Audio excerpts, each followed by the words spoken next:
Welcome to another episode of Money You Should Ask, where everyone has something they can teach you. I'm your host, Bob Wheeler, and in this episode, we're going to explore, question, examine, converse, dig deep, expose, laugh, and cry about the money beliefs, money blocks, and life challenges of our next guest. Turn up the volume, listen, learn, and laugh.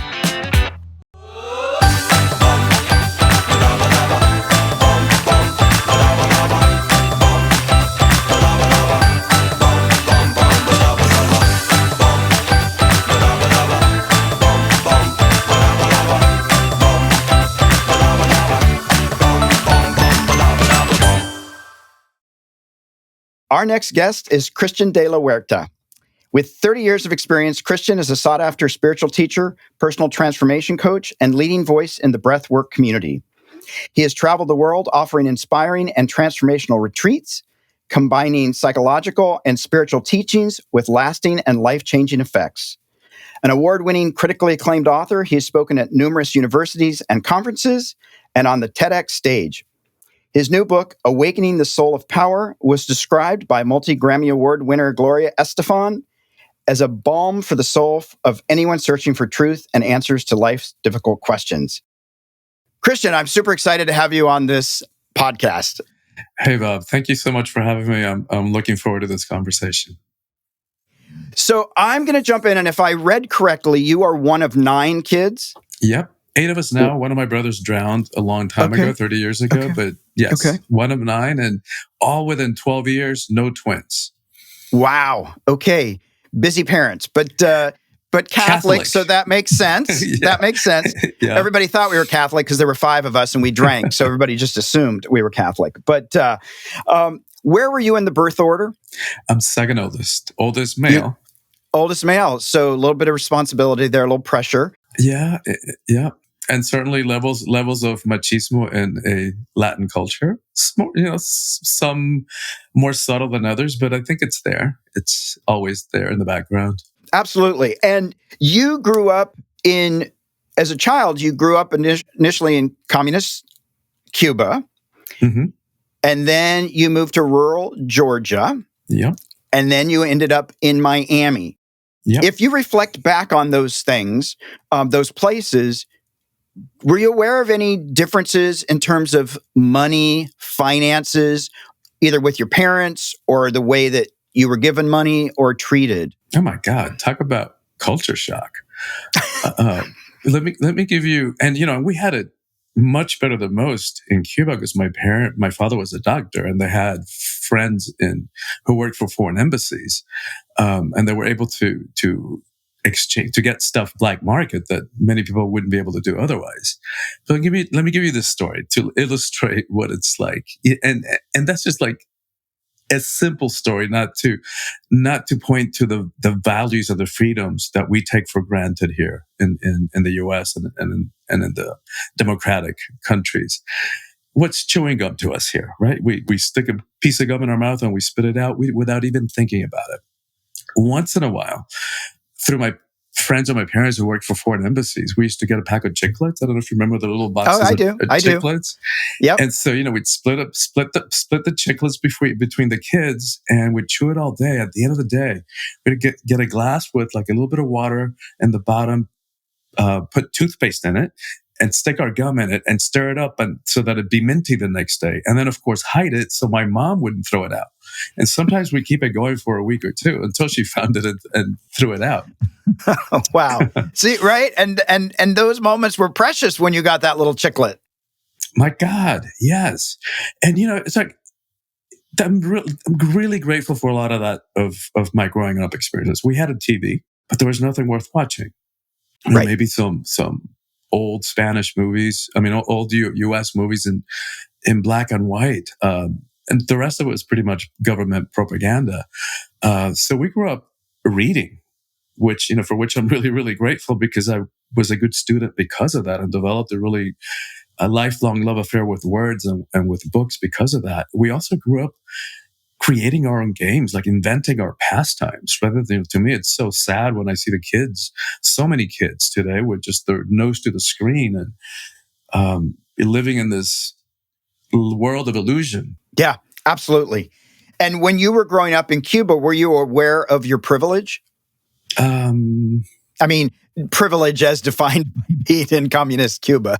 Yeah, I could tell. I mean, it wasn't like thrust in our faces, but my parents had help. They had a housekeeper that lived with us, and there were other kids in the neighborhoods who didn't have that.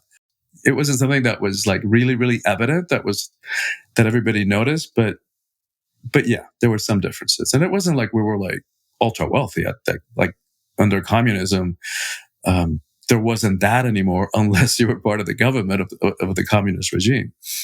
Because supposedly they went, to get rid of the difference between rich and poor, but they just changed who owned the power and the money. Absolutely. And when did you were you aware of money at that point? Like that money, or was it more about power or more about position that brought prosperity? I don't think I really thought about money until we came to the States. Mm-hmm.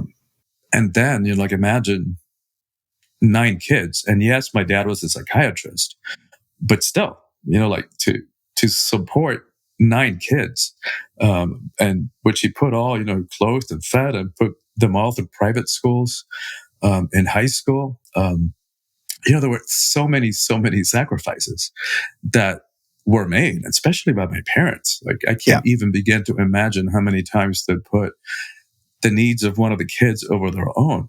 And, I, for one, shared a small bedroom with bunk beds with my 3 brothers until I was 18. That's amazing. I can't even imagine putting 9 kids and 2 adults on a plane or on anything and traveling somewhere else. I mean, you actually need your own bus.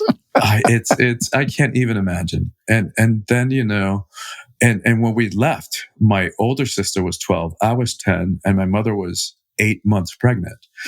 She actually lied to the airlines and told them it was 6 because otherwise they wouldn't have let her fly. And then to land in Spain, because at that point already you couldn't fly directly to the US.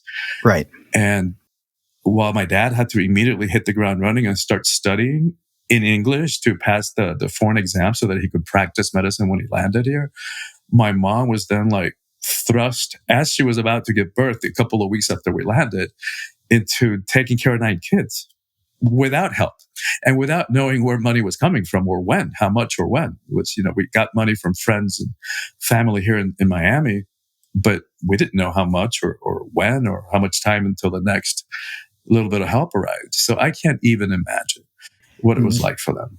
That was definitely moving forward into the unknown with really no safety net, which is a bit fearless from my perspective, pretty courageous.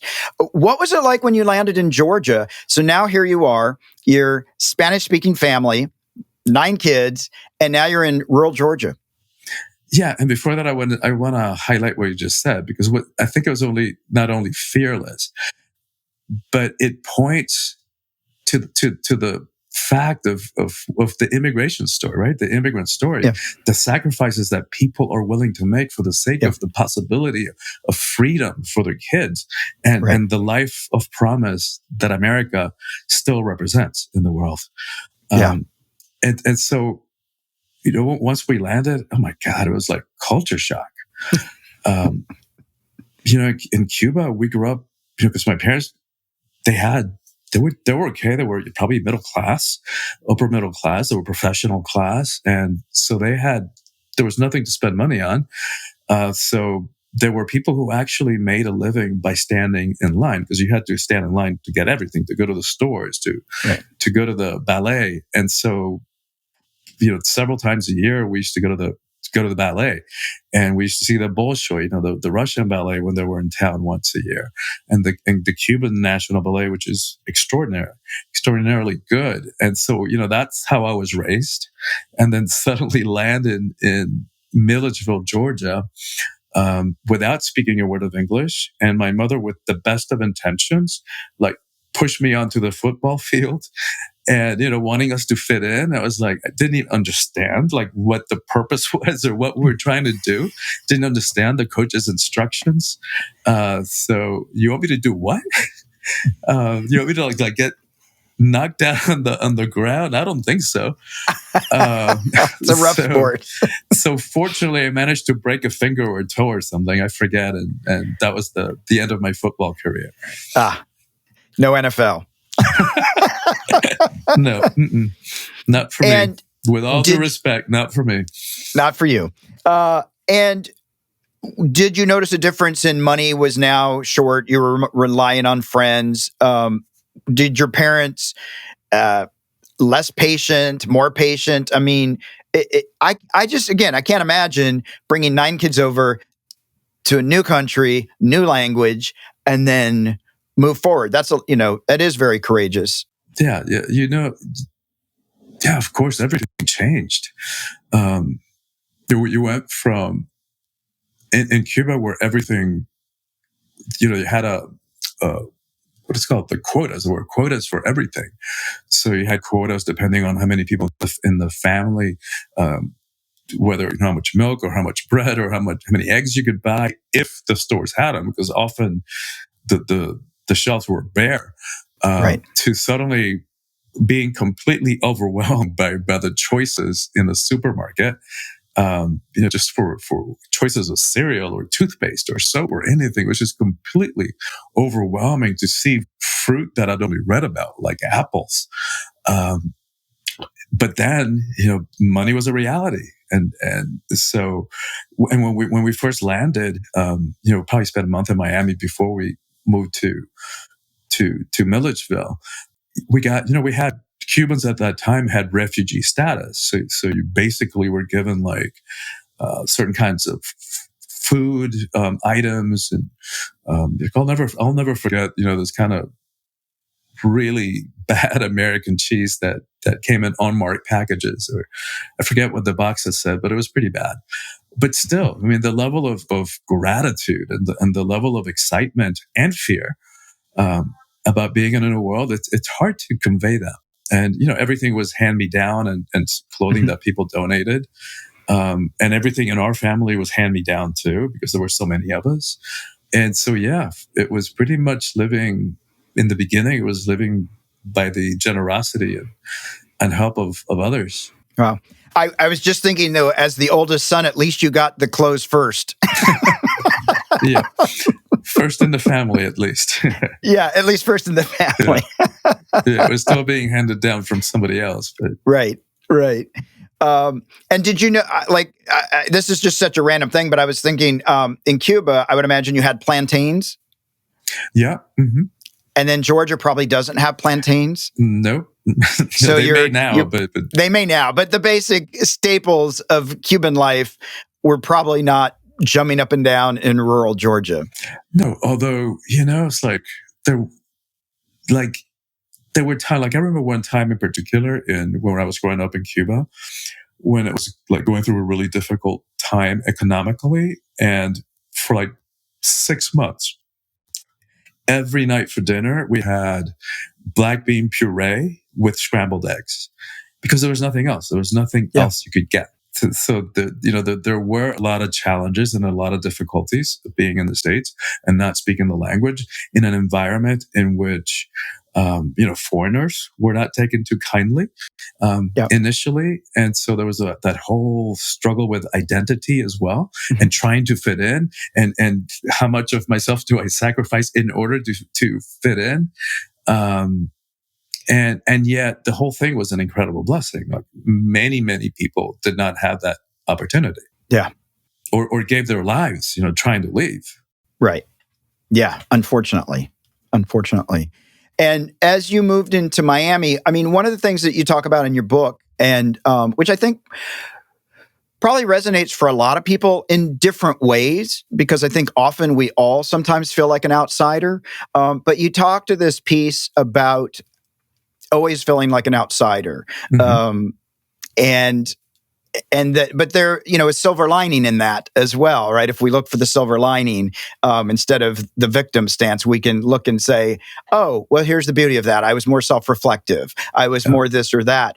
But I think a lot of people out there do often feel like they're the outsider, that they're the different one. And I just wonder if you can talk a little bit about that, because For me, it ties to who we are spiritually, financially, emotionally, all these things. Because even when we're feeling like an outsider, or if we don't belong or we don't feel self-worth, that may be reflected in the way we save our money, or the way that we hold back, or the way that we don't allow ourselves to receive financial gain or gratitude or pleasure, whatever it might be. And that was something that stuck out as I read it. I think there's so many people out there that say, I'm the outsider. Yeah. That's a great question. I think sometimes that I came this lifetime either to that was one of my main lessons, or one of the things that I needed to master, like being the other, like feeling different. So in Cuba, we were immediately ostracized. As soon as you asked for permission to leave, like you applied for a visa to leave, immediately you became a traitor to the revolution. Right. And you were labeled gusano, which means worm. And even like third, fourth grade teachers would call you that, like call a little kid that. My sister and I were always at the top of our class. And as soon as the word got out that we were intending to leave, the process took years, but we never got awards anymore. We never got even cookies at break when they had them. And then we finally are able to leave. We come to Georgia, and now, stand out like a sore thumb because I don't speak English. After 3 years there, like mastering English in the desire to fit in as much as possible. Then we moved back to Miami, and went to a small, Catholic Jesuit high school that was all boys, and it was like probably 99% Cuban. So now I stood out again because I had it sounded like a Georgia peach.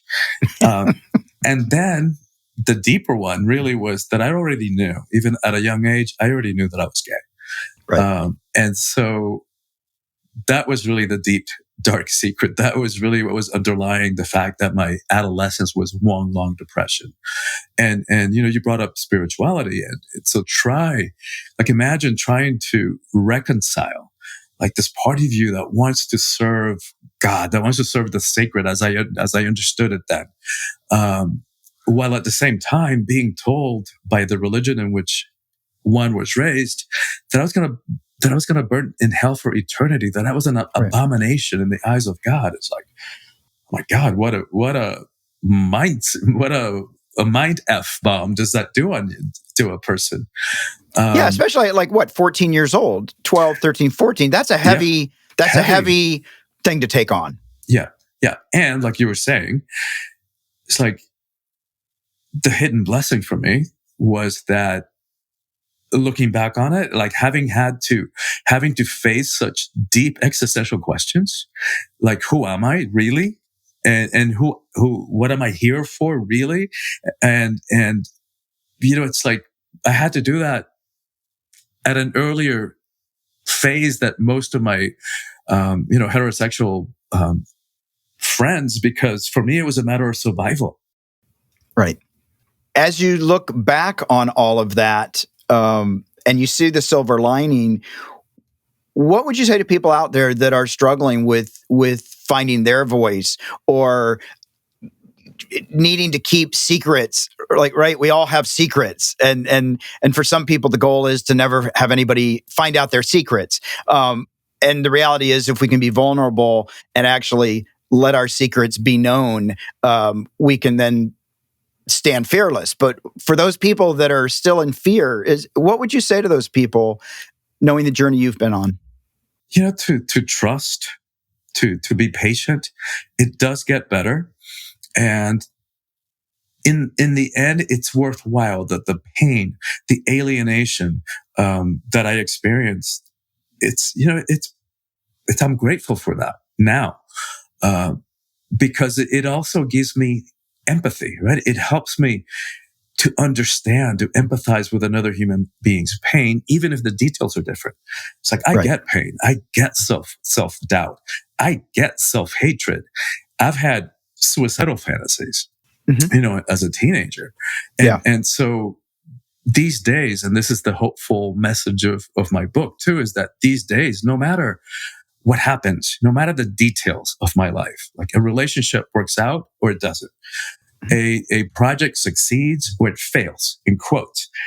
No matter the circumstances, I never, ever question my sense of worth. Like my level of self-acceptance and even self-love, self-honoring, self-respect is established, and it's a done deal, and it cannot be shaken. Yeah. And you talk about your journey from self-hatred to self-acceptance, right, in the book. And I think, like, it's a hard journey. It's not something that you just go down and you go to the store and you pay $5 and then I'm in self-acceptance. It takes work, and I just like want to name that for people listening out there. They're like, I don't want to do the work. Unfortunately, or fortunately, you got to do the work. You got to show up. Yeah, you got to do the work. The other alternative, which tragically a lot of people do, is numbing out. Right, yeah. Running away from ourselves and our fears and our doubts and our emotions, even, and numbing out in all the very creative ways that we do, whether it's substances or sex or shopping or TV or gaming or workaholism, even, right? And the thing about to realize that I think ultimately we know is that we can't run away from that stuff. Yeah, we can't sweep it under the rug, even if we're not facing it. It's still impacting our lives and our relationships from the subconscious. And the tragic part of that is that we can't do anything about something that we don't see. And yes, absolutely, it's work. It's hard work. In fact, it's even heroic. That's the title. That's part of the title of the series of the 3 books that I'm working on, of which this one is the first. It's hard work, to be able to look at ourselves, to ask those hard existential questions, to be able to ask ourselves why we do the things we do. What are our triggers? What kind of people get our goat? What kind of situations, drive us into self-doubt? Why the patterns? What kind of patterns do we get into, whether they're behavioral or relationships, that sometimes feel like we're in the same boring movie, just with a different actor. Right. But it's like, we've been here before. We've done this stuff before. Right. So it's hard work, yes. And it is infinitely rewarding and so worthwhile, because in being willing to be able to, willing to do that work, we can free ourselves. And we can introduce choice into our lives rather than reacting and overcompensating from unhealed stuff from our past or from a lifetime of suppressing emotions. Yeah. And in your journey to self-acceptance and having that strong foundation, are you aware of any like financial sabotage? Did money play a role? Did you punish yourself? Did you like do anything that you can look back and say, oh, there were some unconscious attempts here to undo all of this? Sure. And I, by the way, I love, the fact that you focus your work on that, on the emotional layers, and layers, related to money. It's like, I wish I would have had your book when I was younger. There were definitely layers of emotional stuff. I think partly, I don't know if it was a result of previous past lifetimes of monasticism, or whether it was just conditioned this lifetime from the Catholic upbringing, which at least my parents' interpretation of it, because there's definitely a lot of money in the Catholic Church, at least institutionally. Absolutely.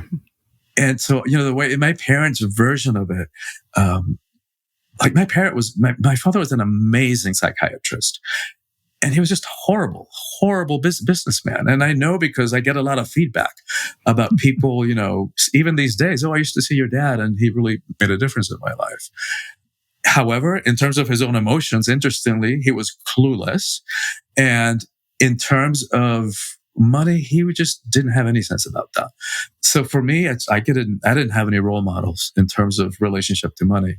And I don't know if there was any layers of guilt, which I know is one of the common emotions that are associated with money.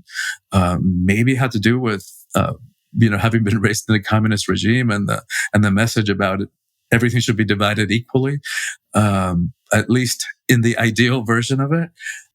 For me, it was a journey of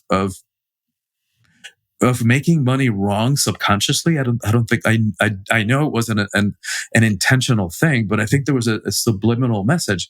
And yes, Catholicism had something to do with it. It's like, it's the eye of the needle thing. It's harder for a rich man to get into heaven than for a camel to go through the eye of a needle. Something like that. So I remember reading that. I remember reading that as a kid. And so, maybe any of those or a combination of all of those. But I definitely grew up with a make wrong attitude towards money. And so it's been an evolution. And then add to that, once I started doing spiritual work, when I turned 30, there's layers of meaning about that, like, so many people believe that if you're doing spiritual work, that you shouldn't charge, that it should be done for free. Right. And there was a time in human evolution where that makes sense, where the shaman or the medicine woman were supported by the village, and they were taken care of, and they didn't charge. But that's not the world in which we live. It's like, hey, no. I gotta pay bills too. And so that was part of my journey too, reconciling that, and getting to a place of freedom and feeling good about charging, what my work is worth.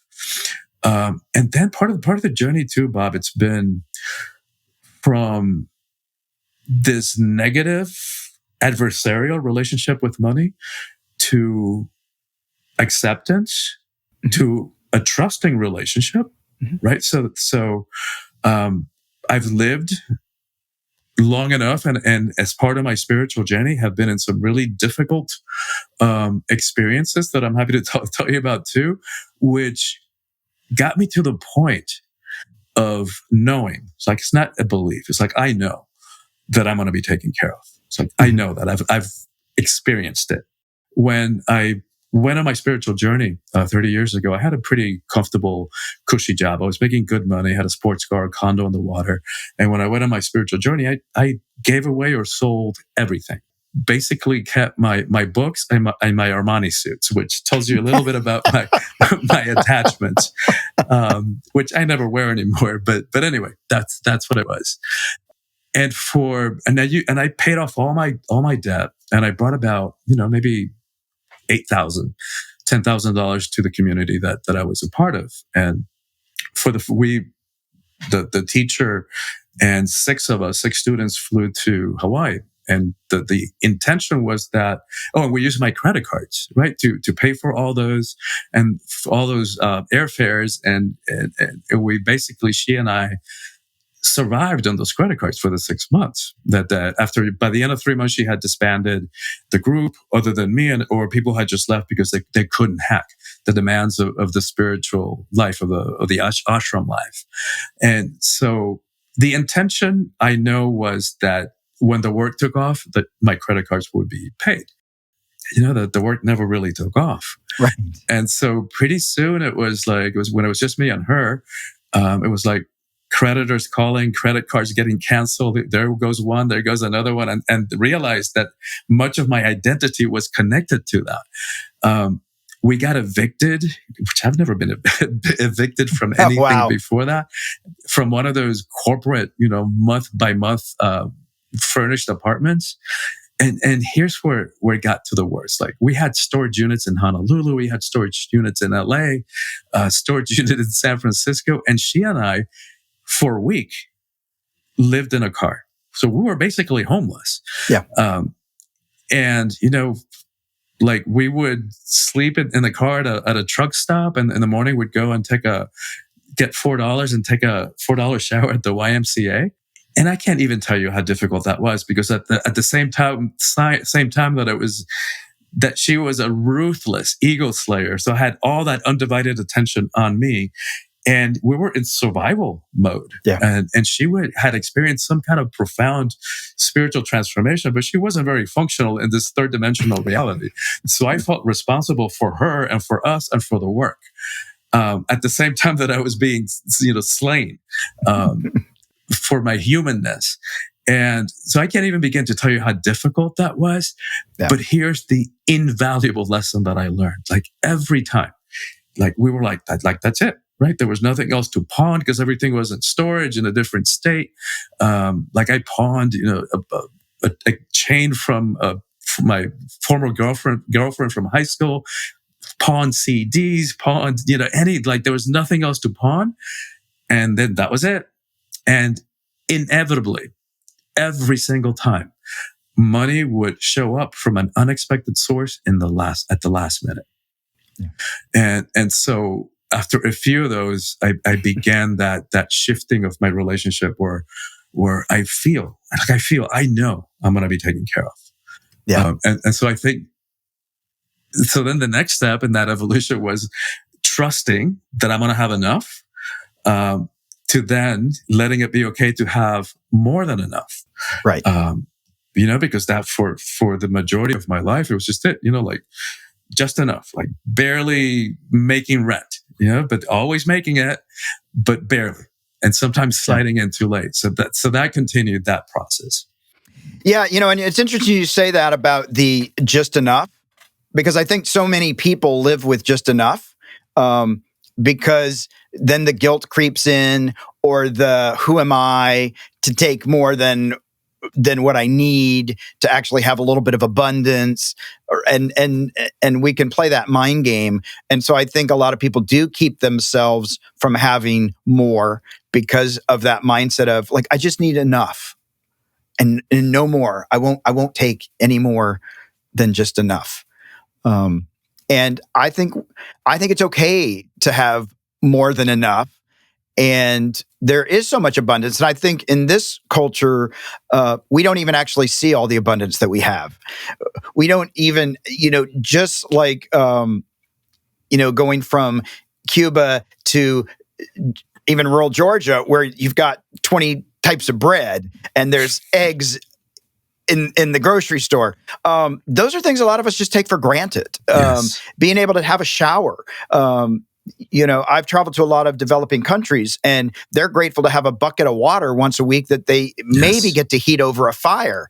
And I'm like, I didn't get to take a third shower today, right? So I think that redefining what is enough and abundance and all that stuff is an important part of the equation, because I do think we don't see all that we have, and then also we think we don't have enough, but we're just like, oh, I'll just get by. So it's such a tricky mind game that we play with ourselves. Yeah, it is, and that's still part of my process. Like, it's I'm almost not, but I'm almost ashamed to say that my journey of saving started recently. Yeah. Because, and yes, I still know that I'm going to be taken care of. I know that I'm going to be okay. But, there's a Sufi saying that says, trust in Allah, but tie your camel.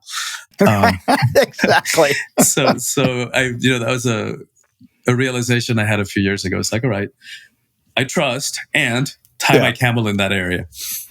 No, exactly. Well, it reminds me of, there's a story I share in my book about this person who was the son of a minister, and they would always say, well, God will provide. And, I know you need a new winter jacket, God will provide. And then maybe one of the prisoners would offer a coat.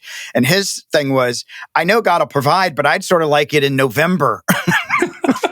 And so I'd sort of like to have the money to be able to actually go buy my coat and not wait for somebody to provide in February and have a little bit more control. It's not that it's not trusting, right? But that I'd sort of like to have a little more proactive part of my life in play. Yeah. There's also that joke about, I forget the name. So let's use Robert. Robert, who was always commiserating and struggling with God because he didn't have enough, and the argument, and how come you treat me this way? Why can't you help me in this area? And praying for money, and praying for money until God finally had enough. Right. And says, "Hey, Robert, help me out here. Buy a lotto ticket." Because that's what it was about. It was about, help me win the lottery. That's what the prayer was for. Oh, right. Help me win the lottery. Buy a lottery. Yeah. That's exactly right. Everybody wants to win the lottery, but you got to buy the ticket. You got to you got to pay to play, so to speak. Yeah.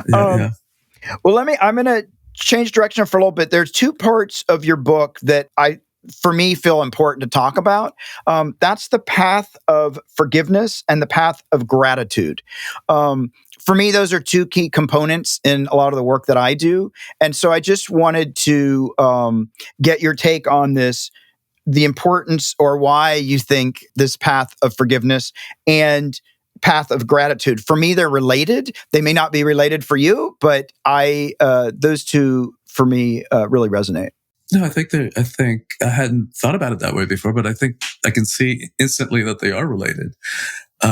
So which one do you want to do first? You want to do forgiveness first? Let's do forgiveness first. I feel like that's always I think for me, being able to forgive myself or to forgive others allows me to have more gratitude, allows me to have more abundance. Yeah. And so for me, forgiveness is a key component as part of one of the first steps. Yeah, I totally agree. There are not many things that I'm dogmatic about. In fact, only 3 that I can think of. And I guess I'm not really dogmatic, because if I can be shown a different way, I'm happy to see it a different way. But as I see it now, if we want to be free, if we want to be in our power, like stepping into our power, if we want to really be who we are, there's 3 things that I don't see a way around. One of them is going within. Because what we're talking about, right? If we gotta know why we do the things we do, and that is a heroic thing, to be willing to look inside, and that's why the entrances to the old temples used to say, "Know thyself," and even it's almost cliche to say that if you really want to love somebody else or be loved, you gotta love yourself first. So that then the second one is forgiveness, and because I don't see a way around that one either, because if we're holding somebody over the fire for what they did or didn't do, our hand is also getting burnt. Right. Which is just another way of saying what we've been told before, that forgiveness is really for ourselves. Another way that I think about that, if we think of the heart center, the heart chakra, so not the organ, the energy center, it closes and opens to allow, I think of it as like the iris of the eye or the shutter of a camera that opens or closes to allow more or less light, or in the case of the heart, more or less love in. If we shut the heart to mom who did this, daddy who didn't do that, the ex who cheated on us or left us with somebody else, the teacher who flunked us, the boss who fired us, we can't shut it selectively, right? If we shut it, period. Yeah. So it's not even about them. This is about me and my heart. This is about my heart in relationship to love, in relationship to life. So that's the way I want to be seeing it. And yet it's nothing short of heroic to forgive what sometimes feels unforgivable. Because the things that human beings do to each other is like really are hard to understand. But how do we do it then, right? How do we forgive the unforgivable? And this I learned from that same teacher that I studied with. It's a simple way of looking at it. It's forgive, 2 syllables, flip them around. Give 4. What we're doing when we forgive is we're giving the other person and ourselves sometimes, which is even more difficult, or can be, the room to be human. To make mistakes, to be less than perfect, to make a royal mess of things, to fall short of the mark. And the ego mind that I spend a lot of time in the book explaining how the ego mind works and how it keeps us in a self-made prison so that we can free ourselves from it. It's very self-righteous. It went to law school and it appoints itself judge, jury, and prosecutor. It knows exactly what you did that was wrong, what the punishment should be, and delivers it. And so what we're doing when we forgive then is kind of stepping back from that self-righteousness and bringing in a question mark, right? That's all it takes. It's like saying something like, I don't know, I can't imagine ever doing that. But maybe if I had been in their shoes, maybe if I had been raised in their family, in their culture, in that time period. If I had been raised the way they were raised and the way that their parents were raised and their parents before that, maybe, who knows, there's stuff going on in their brain biochemistry that I don't know about. Maybe there's substance abuse that I don't know about. Maybe I might have done the same thing. I don't know, but maybe. That alone is enough to get us off that self-righteous stance, and it begins to like crack open our heart again and makes room for the possibility of forgiveness. Absolutely. And I think that piece about the question mark, for me, when I'm working with people on whatever we're working on, it's about getting curious and finding things interesting instead of, oh my God, I can't believe I did it. Wow, isn't that interesting? Isn't that curious? That if we can all get a little curious, we can create a safe space to explore all that exists. Yeah, brilliant. Brilliant way of phrasing it. Yeah. And now, in terms gratitude. of gratitude, gratitude, that's one of the ways in which knowing Spanish is beneficial. In Spanish, gracias, which is thank you, it's the same word as grace, gracia, in the singular. And so, to me, gratitude is a state of grace. Right. And one of the major understandings that I had about money along the way is that it's just energy, right? Mm-hmm. Like, we have all these layers and layers and layers of meaning that we have added to what money is. But what used to be spiritual teaching, that everything is energy, now we know from quantum physics that it's true. It's all energy. That means, by the way, that our bodies, our emotions, everything is energy. And so that kind of neutralizes it, right? Money is just energy. Absolutely. And of so much of our mindset and how we think and feel about money impacts our relationship to it. A simple exercise that I did once before I knew any of the stuff, I was in a funk. And part of it wasn't the only thing that I felt trapped by, but part of it was financial. And so I just got up to the point that I just couldn't see a way out. And the only thing that I could think of is to start making a list of everything I hated in my life. And so I just started writing down. It was kind of like stream of consciousness. And then naturally it evolved into just writing down everything I'd hated about my whole life up until that point. And it just kept coming out and just kept coming out. And finally it stopped.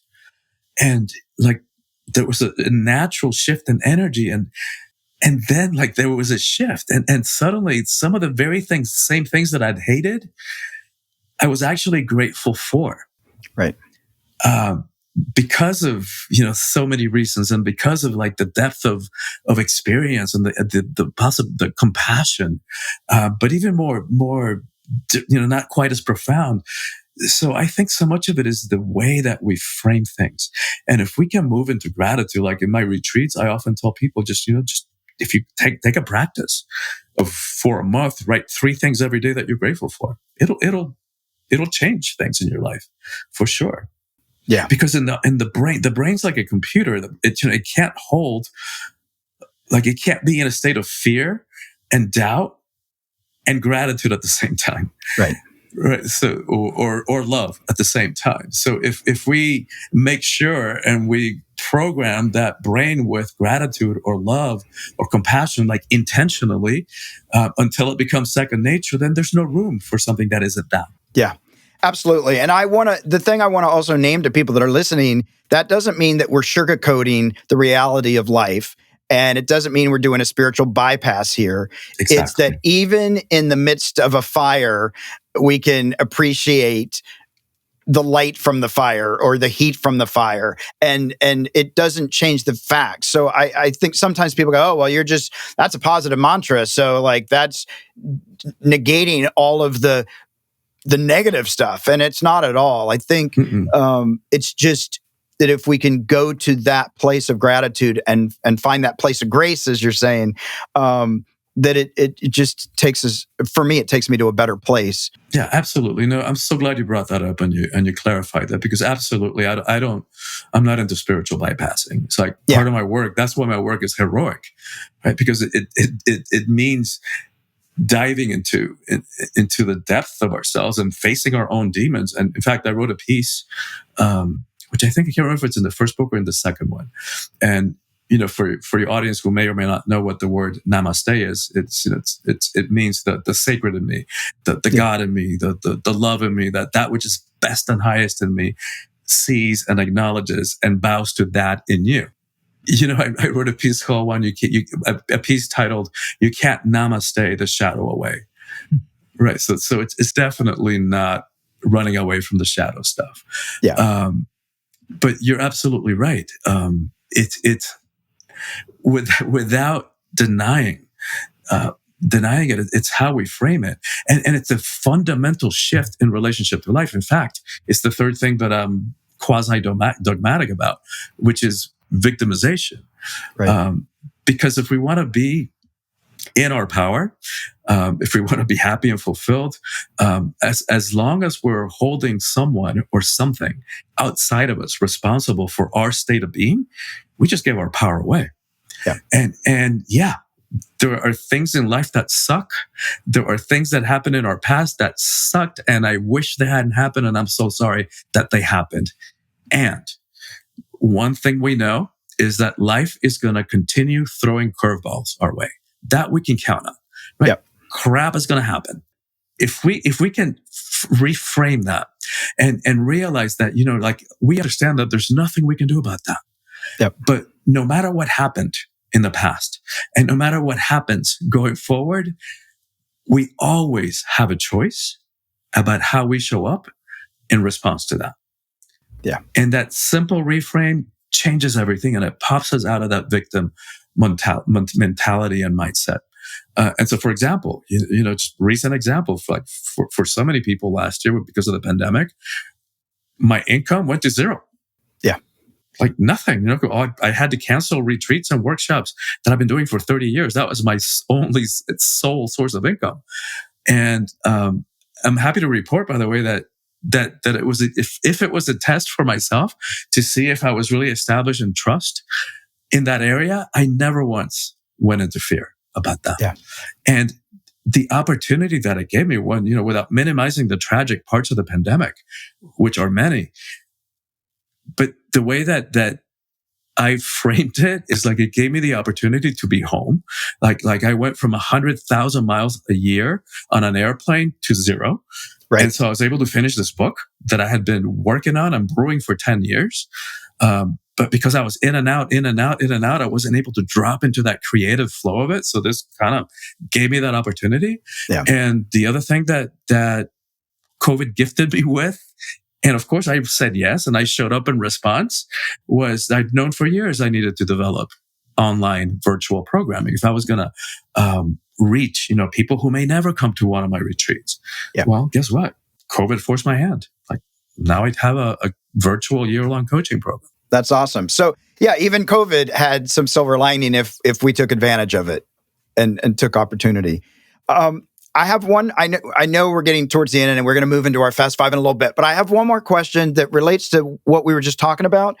There was something that you wrote in your book, and for me, it really resonates. And you're probably going, "What is he talking about?" For me, the work that we're each individually doing, and the work that we're doing, just as humanity, as a species, I sometimes get caught up in we're not doing it fast enough. We got to it's got to happen, and I can even almost let myself spin out into we got to get there. We got to hurry up and get there, and not trust that it's all happening as it should. But the piece the story that I'm talking about is the story that you talk about with Jan Phillips, where she was in this car accident, right? And everybody's saying, we have to go get help. And the truth of the matter is we are the help. Yeah. There's no one coming. We have to do the work. And for me, that's really powerful. And I just wanted you to speak to that a little bit because it's something for me that resonates personally. Yeah, Bob, I get that because I'm challenged in that area as well to allow things to unfold in their own timing rather than in the pace that I would prefer. And even with the development of this book, there were several times in the last few years where I had to do conscious mind training because there were part of me that was, God, am I missing the opportunities? There were a window that this book should be coming out that I've kind of missed it. Then come to find out, like even though in my limited perception it was late to the game, it's like, what a time, like to come out last year in the middle of a pandemic with all the like what the relationship to power was so up for everybody to look, like, given the recent election cycles and the multiple abuses of power that we all experienced in the last 4 years, and the neck on the knee kind of thing, knee on the neck kind of thing, and all the racial systemic racism stuff, which is about power and fear of loss of power, and so like, wow, I couldn't have foreseen any of that, and so Jan's a friend and fellow author, and the story goes she was driving by herself through Death Valley, and her car stalled in the middle of the night. There was nobody around, and being in California, that if you like, there's nobody in Death Valley at night, so there she was. So she gets into the car to see what was going on, and somehow something happens, and suddenly she's pinned by the car and she can't move. And it's like, wow, like, what is she going to do there in the middle of the night, in the middle of the desert? And then she sees these two little headlights coming around the corner, and they pause, and it's a bunch of teenage boys. And she can see, turn over and see their tennis shoes. And they're saying, oh my God, we got to get help. And she just yells out to them, you are the help. And so, that's the message of the book, right? It's like, it's all hands on deck. If anybody, watching this or listening to this has any suspicion, any inkling that they have work to do in terms of stepping into the role of teacher or healer, or in some way supporting the evolution of humanity or the spiritual awakening, whatever you want to call it, this is it. This is the time that we've been waiting for it. And I think of, I paraphrase Einstein, who said something to the effect of that you can't solve a problem from the same level of consciousness in which it was created. Right. So when I look at the situation that we all find ourselves in, right, it's like the crisis upon crisis upon crisis. We're just now beginning to witness whatever it is that we have unleashed on the environment. So sometimes I think it's like, oh my God, what am I going to do about any of this? What am I going to do about terrorism or the environmental crisis or the increasing polarization in the world? And so sometimes I think, you know what? I'm just gonna go to the beach and eat a lot of dark chocolate and have a lot of sex. and then I reel myself back. Okay, dude, chill. What can I do? Right, what can I do? And always I land on, all right, what can I do? Is I can continue to wake myself up, to heal myself, and to help as many others to do the same, right? And hopefully enough of us, maybe there is something to that 100th monkey effect, even though I know that original creation story of that was not real, but I'm still banking on critical mass, that hopefully at some point enough of us get it, and then there's a huge shift that happens. So that's the urgency of our times that I feel, and one step at a time, like Archbishop Desmond Tutu said, how do you eat an elephant? One bite at a time, right? So one step in front of the other. Absolutely. And I'm a big believer in the 100th monkey, even though I know that it's not true in terms of the story. But I do believe in critical mass. So I'm hopeful. I'm very hopeful. I could talk for another 20 hours because I also wanted to touch on leadership and a whole bunch of stuff. So I might have to just drag you back here and force you to have another conversation with me. But I love that, Bob. It's been fascinating. I got to tell you, you've asked me stuff. I've done dozens of these interviews, and you've asked me stuff that nobody else has. So I appreciate that.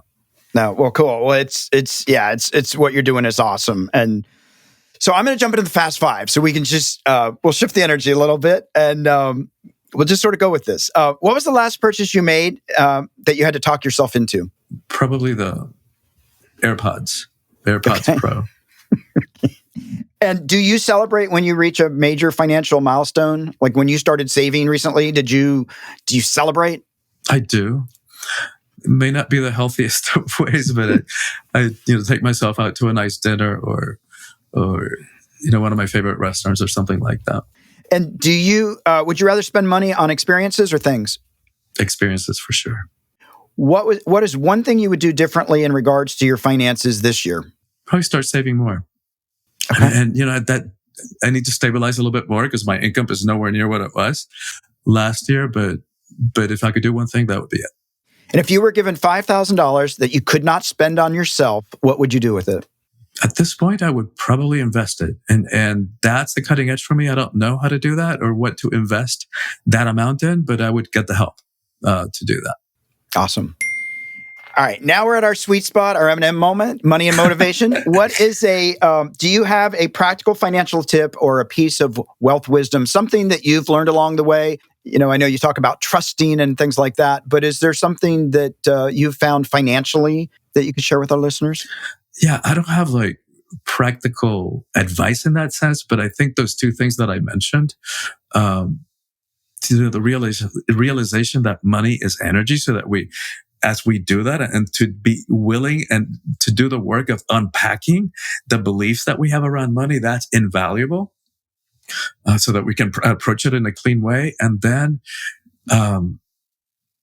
if I could convey the level of trust that I have, that when we're coming from our authentic self and when we're at least striving to step into our purpose, like we will be taken care of.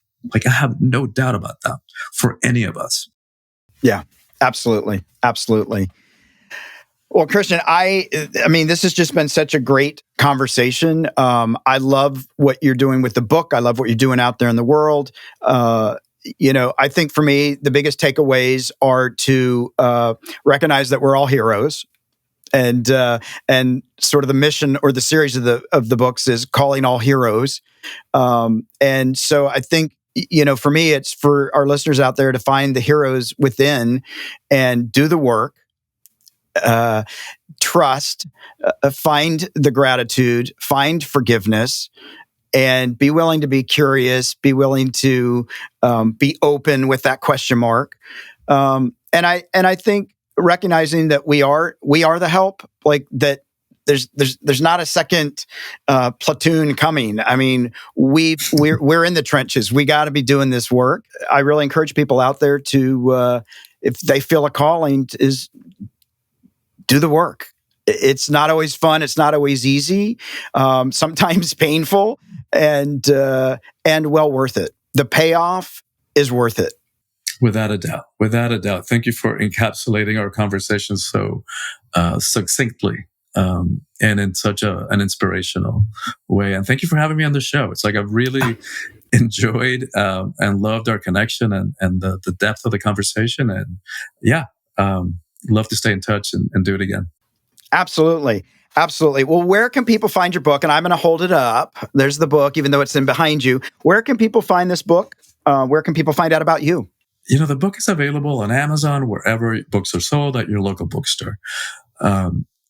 In terms of reaching me, probably the best way is my website, which is soulfulpower.com.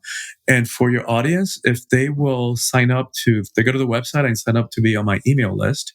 And we all know how easy it is to unsubscribe. You just click unsubscribe if it doesn't work for you eventually. But just by signing up, they'll get a sample chapter of the book and one focused on what we kind of started to talk about, what it means to live a heroic life in the 21st century.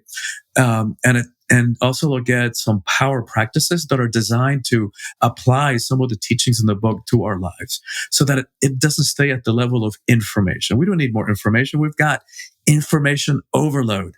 What we need is transformation. And that's what those practices are designed to do.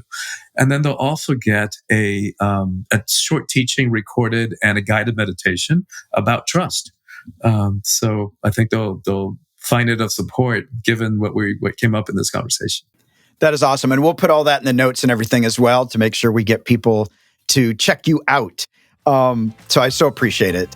I want to say to our audience, please don't forget to share the love. Like, follow, and share on Facebook, Twitter, and Instagram. Search for Money You Should Ask, all one word. Follow this podcast on your favorite podcast player, or visit Spotify and search for Money You Should Ask, or click on the link in the description. If you're watching this episode on YouTube, don't forget to like, comment, and subscribe. For more tips, tools, or to learn how to have a healthy relationship with money, visit themoneynerve.com. That's nerve, not nerd. Christian, thank you so much. I so really appreciate this conversation. I really appreciate all that you shared. Thank you.